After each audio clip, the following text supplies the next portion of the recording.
It's time to get inside the Giants Huddle.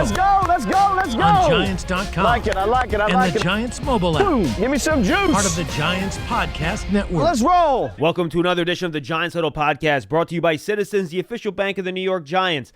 It's our sort of normal Friday podcast. We're not going to have Brian Dable with you today because Bob Papa and I are going to sit down with him on Saturday morning after the team's been in Munich for a little bit to talk to him, to get a little bit of a German feel of what's going on with the team. So that'll be Saturday morning. You can hear that on the radio pregame show on WFAN on Sunday morning. That will start at 7:30. We're going to talk to Jude McAtamney about his surprise appearance last week kicking for the Giants. Of course, he has some international flavor as well.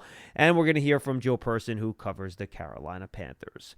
Don't forget, the Giants Huddle podcast is brought to you by Citizens, the official bank of the Giants. From game day celebrations to your everyday financial needs, Big Blue fans can get the most out of every moment with Citizens. Learn more at citizensbank.com/Giants. All right, let's lead off with Jude McAtamney. And now we're joined by Giants kicker Jude McAtamney. Jude, how are you, man? Doing good. All right, Jude, so let's start here. What was last week like for you? Kind of a last second, we need you to kick on a Friday when Joseph got hurt and you kind of had to ramp up quickly. What was that experience like for you trying to get ready to kick in the game? Yeah, honestly, it was fun.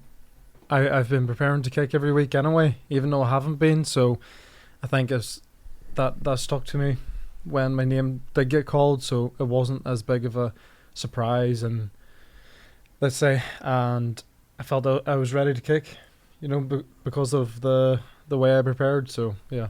I know, because previously when they brought in Greg Joseph, you probably thought you might have had a chance there. Yeah. Did that almost help mentally prepare yourself for that opportunity later in the year? Yeah, definitely, because I was thinking in my own head I would have got a chance before. Obviously, it didn't work out, but I feel that stood by me last week for sure. And then game day, how were the nerves? How'd you kind of get yourself ready, make sure you were good to go on game day to kick?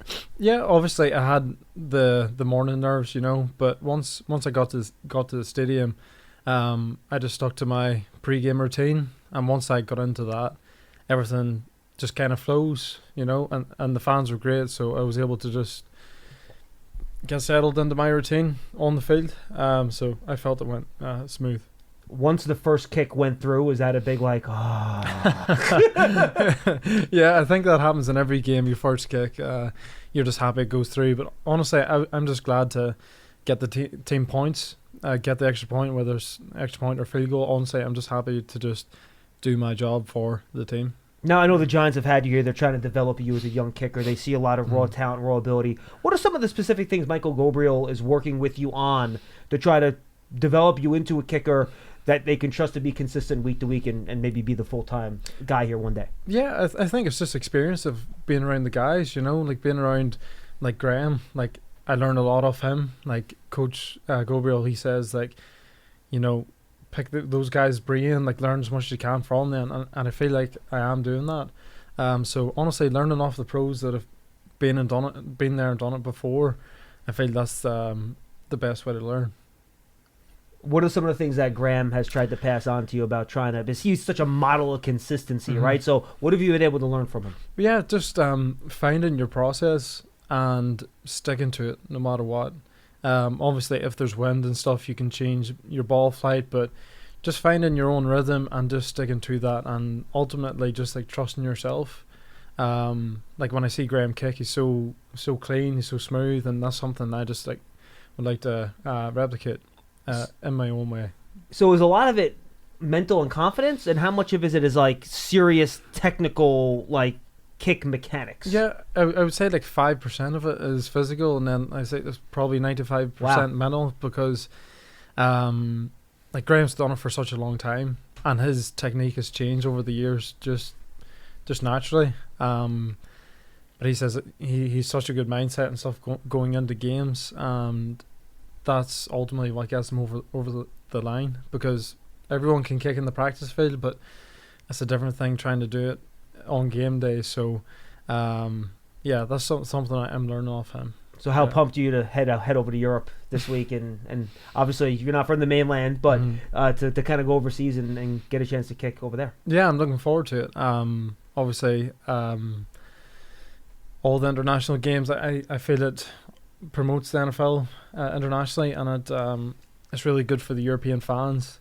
You know, a lot of people over there love watching the NFL, so just having a game over in that area, I feel it's great for growing the sport further abroad. So how did you find NFL football? What's your story? You played Gaelic football, I know, right? So how did you find NFL football, and what attracted you to it? Yeah, I had a friend, David Shanahan, who committed to college here, and I was thinking, it was the beginning of COVID during that time, so I had nothing else to do at home. So I always had a good kicking leg in my old sport, so I was like, why not try it, give it a go, because you can become professional at this. So I just decided to give it a go, and I ultimately went to Pro Kick Australia to train, and they helped me train, and they taught me the techniques of like applying kicking in American football. So, and then from there I went to a D2 school in North Carolina, and then the following 2 years I was at Rutgers. Is it kind of funny when you look back that you managed to stay in the same area from college to the pros? I mean, like, what are the chances of that, right? Yeah, it's very unique, you know. I was happy about it because I was familiar with the city and stuff when I was at Rutgers, and coming here, it's kind of like, oh, I'm familiar with this place, you know. And I felt me getting settled in here with the Giants. It took me like a few days. Like, everyone was great here. That's and great. Honestly, I felt at home right away. Now, you were born and raised in Derry, correct, in Northern Ireland. Yep. You have 6 brothers, right? Yeah, six brothers, 1 sister. Yeah. What was that like with the 6 brothers, and your dad was a Gaelic football player and a coach, correct? Yeah. So what was that like? It was my whole life I've always been evolved around sports. Like, everyone in my family played sports at some capacity growing up, so I felt that was something that I always enjoyed. And like, as a young kid, I always wished to be professional in any sport. You know, I just loved playing sport. I loved everything about it. So yeah, and then when they see me kicking in American football, they can't really believe it sometimes. It's very surreal. So I'm going to go on a limb and say a lot of our listeners probably don't know what Gaelic football is and what it looks like. Is it like Australian rules football? Is it like rugby? What does that look like, and how does that translate to kind of what you're doing as a kicker? Yeah, it's very similar to Australian rules football, but it's even a mix of like soccer and rugby mixed in with it too. There's free kicks in Gaelic football where you kick for a field goal pretty much, but was that your role in Gaelic football? Is that what you did? Yeah, that was one of the things I did. Yeah, so you play the sport, and then if you get a free kick, like in soccer, you can put it on the ground and try and get it through the uprights. So obviously the big transition for me to American football was the getting used to the snap, hold, and the kick. That was the biggest thing, like getting used to the operation. So, but the swing mechanics and the natural ability to kick a ball, it was always there. It was just learning how to do it in a system, in an operation. So. You mentioned it. What was the reaction of your dad and your brothers, and how'd they try to help you then? Because I'm sure once you said, I'm going to try it for the NFL, they're like, oh, let's go. We want to help you out. Like, How did that whole thing go down? Yeah, honestly, they thought I was crazy because personally, I was doing well enough in my old sport, and they were thinking, why would you leave that sport to go play this? But no, they they just wanted to see me play the other sport, like naturally, just because I would be at home playing it. But once I started playing American football, they kind of saw my potential too, and they saw my vision. I was telling them what I wanted to do, so they definitely appreciated that, and they had my back from day one. So there's definitely days when I struggle for, like, being away from home and stuff, but like, they're just a phone call away for me being here, so I can always lean on them to like keep me right. Last one quick, how did they react to your, kind of quick turnaround to kick? Were they even able to come in and see it? Like, how that whole thing worked? I think we found out I was kicking Saturday, so they were probably as shocked as I was. But no, I mean, they were just happy to see me play. Like, they see the work I've put in to get here, and they're honestly just happy to see me get an opportunity, and see me try and make the most of it. Are you like dying to start tackling guys? You know, you're a bigger guy, and I'm sure in Gaelic football you're like roughing people up along with the kicking. Yeah. Are you ready to throw your body in there on one of these kickoffs or something like that? If I need to, I will. But honestly, there's a lot of big guys in this league. I don't know if I'd rush to do it. Smart guy. Yeah. Jude, this is great, man. Appreciate it, man. Appreciate Thank you. it, John. Thank you. You're ready for a change. Payday comes early with Citizens, so go to that retreat. New you moves to the country. Now you're raising goats and launching a lifestyle brand. Are you ready for all that life brings? That's Jude McAtamney. The Giants Huddle podcast is brought to you by Citizens, the official bank of the Giants. Citizens will donate $750 to the Giants Foundation for each scoring drive during the 2024 season. Learn more at citizensbank.com/Giants. All right, now it's time for our look at the Carolina Panthers with the beat reporter for The Athletic, Joe Person. And now we're joined by, in my opinion, the top beat reporter for the Carolina Panthers. He covers them for The Athletic. He is Joe Person. Joe, you got John Schmeelk up here in East Rutherford, New Jersey. How are you today, man? What's going on, buddy? I'm doing great. I look forward to seeing you out there in Munich. Do you have any big plans? You got a beer hall you're going to, a date with the Stein or a pretzel? What, you got any plans? What are you doing? You know what? I'm taking my wife. Our 17-year-old son's coming with us, so I'm trying to definitely carve out a little time. We've got a family over there that we've kind of gotten to know. Their kids did study abroad and lived on our street. So two of my girls have already been over there, so we're gonna have a good time in Munich. Oh, that sounds awesome. My wife's actually heading out there with me too, so I'm hoping to get most of Saturday to kind of roam around and kind of enjoy the city a little bit. Should be a lot of fun. Sounds like the Panthers might be getting some guys back this week. So give me an update on where we are with injuries. We're recording this Wednesday afternoon, so things might change by the time this airs. But it sounds like we might be getting the first taste of Jonathan Brooks. What else can you tell us? Yeah, I mean, that's the big one. I mean, this is a guy the Panthers took in the second round out of Texas. He was the first running back off the board in last year's draft, this year's draft.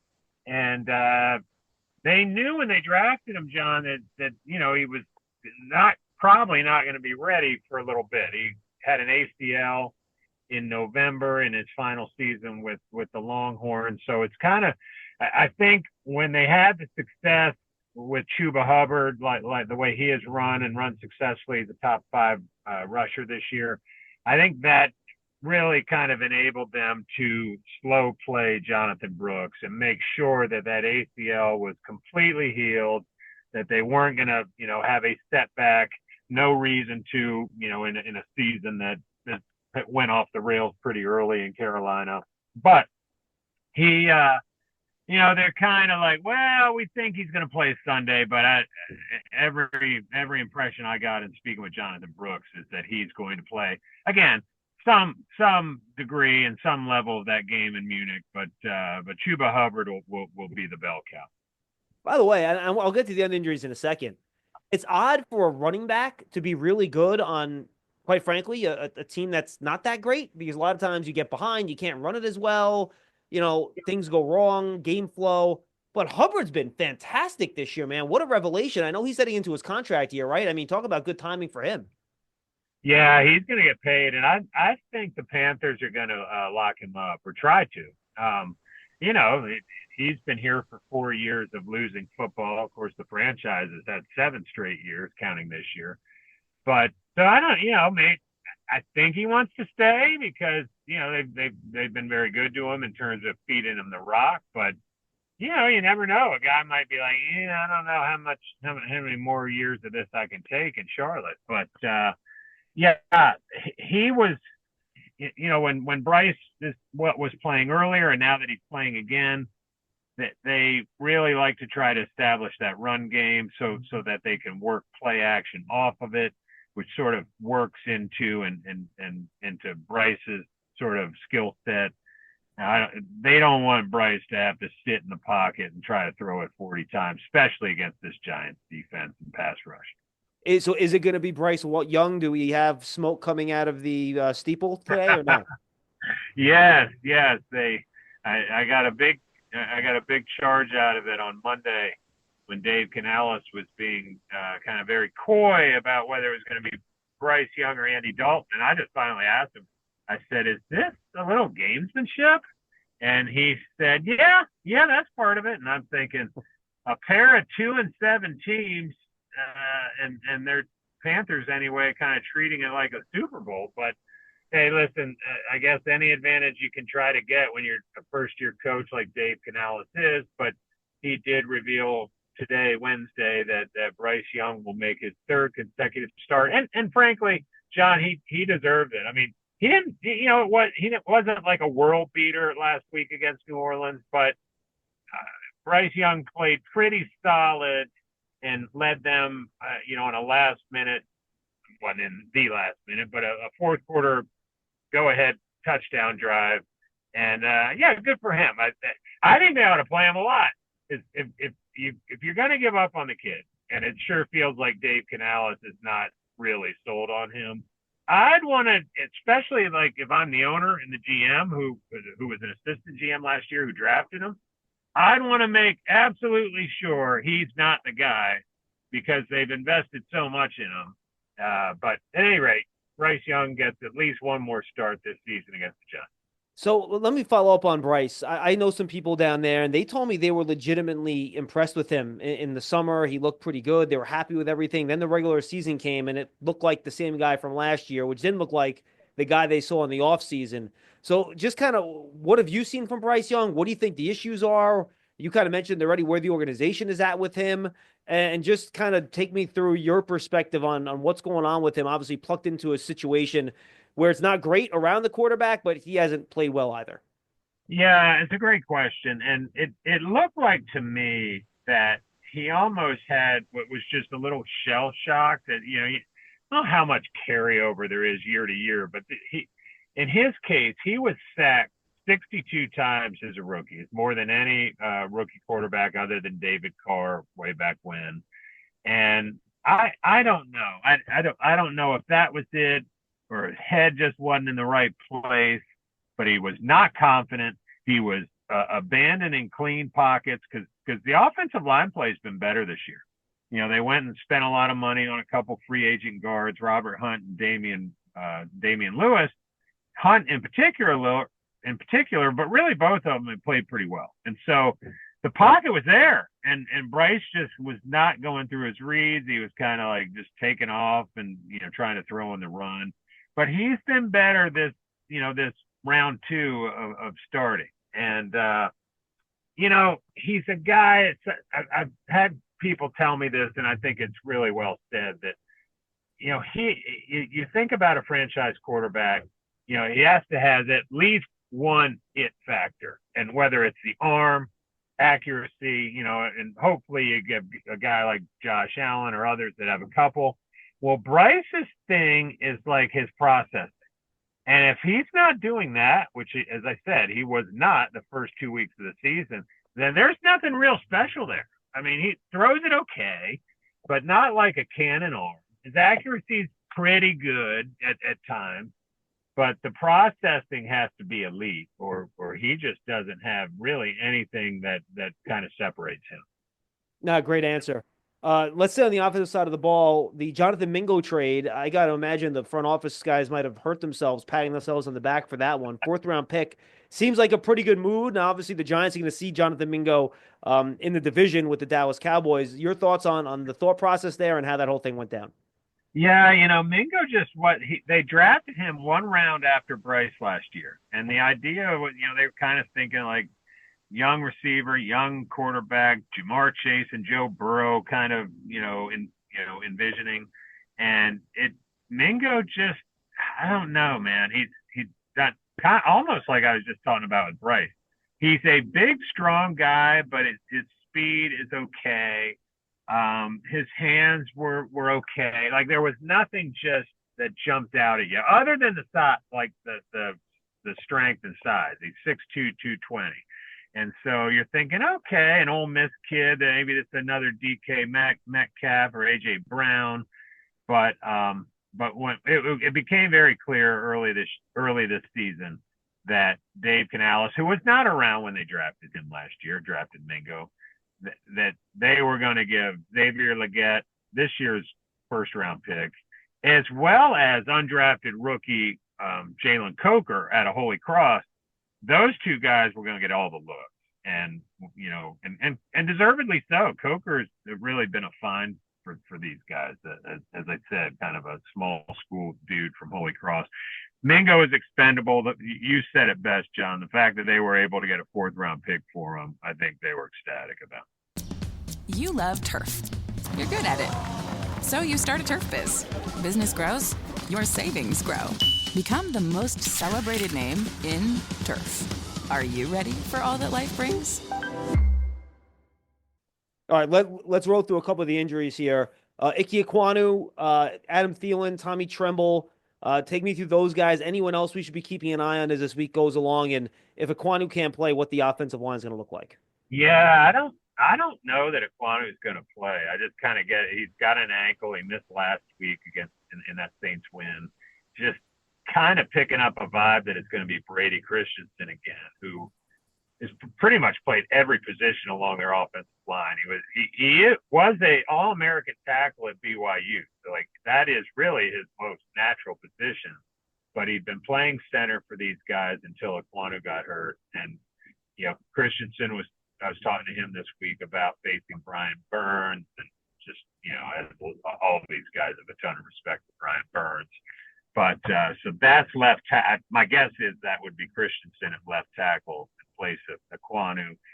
I don't think Adam Thielen's going to play. I mean, this hamstring has just lingered on, and I have to think some of it comes with the fact that 34-year-old soft tissue injuries don't heal as well as a 21-year-old kid who pulls a hamstring. So probably no Adam Thielen. Again, we're taping this on Wednesday.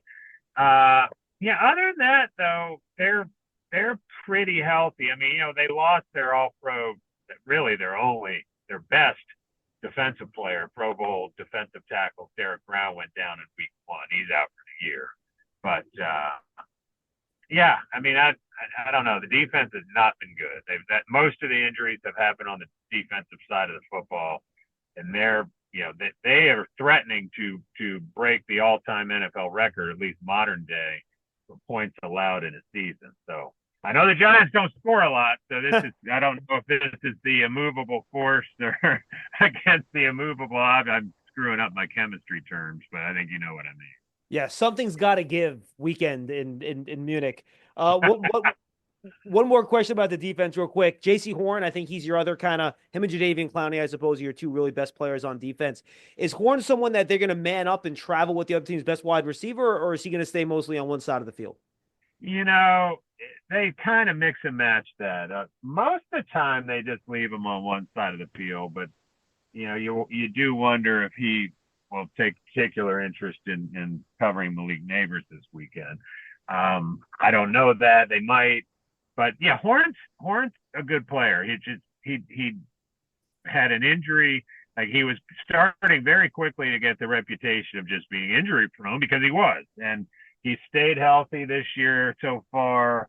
I think he's like in top 5, top 6 in the league in terms of pass breakups. He only has 1 interception, but he's a good player and he's pretty good against the run too. So their other corner, not so much. He's kind of a journeyman, Mike Jackson. He was with Canales and some of these guys out in Seattle. And when they had an injury in training camp, they kind of went and got him as they fill in. He's done okay, but certainly J.C. Horn is their premier corner and easily so.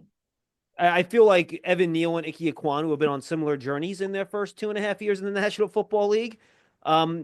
How's his progress been? Obviously, Evan Neal right now is a backup for the Giants. He has not been able to get back onto the field after injuries knocked him out last year and ended his season very early.